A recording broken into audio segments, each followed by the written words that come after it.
राम राम मंडळी. आपल्या मंडळातले जेवढे पण कार्यकर्ते होते तेवढे सगळे म्हणे आज आपण धामणगावले डीजे पाहायला जाऊ म्हणे. डीजे म्या म्हटलं बँड पाहायला जा लागते ना म्हटलं. निघालो रे बैलोग. मग आम्ही पार्टिशन पायासाठी 120च्या स्पीडनं धामणगावले. आमच्या मंडळाचे पोट्टे कोणत्या पण गावात पार्टिशन असो बँडायची जाणं म्हणजे जाणं आहे. पोट्टेने धामणगावला जायसाठी गाड्यात आणल्या त्या पण एक विसरून गेलते का गाडीत पेट्रोलच नाही. चला म्हटलं मग बाजूच्या गावातून दुकानातून पेट्रोल टाकून घेऊ आपण. दोन्ही गाडीच्या टंक्या फुल करून निघालो रे बैलोग आम्ही धामणगावला जायसाठी. 120च्या नाही 360च्या स्पीडनं निघालो. मला एक गोष्ट आतापर्यंत नाही समजली. आपल्या विदर्भातल्या पोट्टीले बँडाची पार्टिशन पाहिणं हे कसं काय आवडते. मला तर आतापर्यंत काहीच नाही आवडलं. ह्या पोट्टीला कसं काय आवडलं. मग धामणगावात पोचल्याबरोबर पहिले आपण एकाच बँडचे दर्शन घेतले म्हणजे मा भवानी बँडचे. हे पाहून घ्या मित्रांनो कसा वाजते बँड.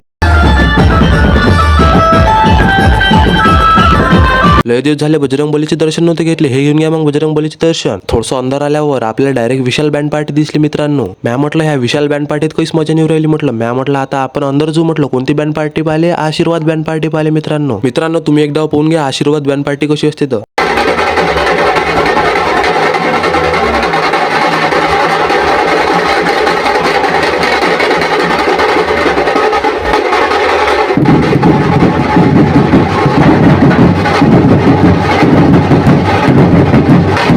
मंडळी एवढी भयंकर बँड पार्टी पाहिल्यावर कोणत्या पण माणसाची हातात येऊन कशी फाटून जायची होय. आतापर्यंत ह्या बँड पार्टीचा म्या फक्त नावच ऐकलं होतं पण आज पूर्ण पिक्चरच फोन घेतला मित्रांनो. म्या म्हटलं हे बँडचे पार्टिशन पाहिजे ना आपल्या काही बसची गोष्ट नाही म्हटलं. चला म्हटलं आपण आपल्या गाव विष्णुरातच बरं आहे भाऊ. निघालो रे बैलोक. मग आम्ही घराच्या रस्त्याने जायसाठी. म्या म्हटलं शिवा भाऊ आता तू 300 काय 400च्या स्पीडनं गाडी पांगव म्हटलं पण लवकर चल म्हटलं इथून. हे असं पार्टिशन मधून घरी येणं म्हणजे सुखरूप म्हणजे नशिबाचीच गोष्ट आहे मित्रांनो. आजचा ब्लॉग कसा वाटला कमेंट करू सांगा आणि भेटू आता आपण नेक्स्ट ब्लॉग मध्ये. Bye bye.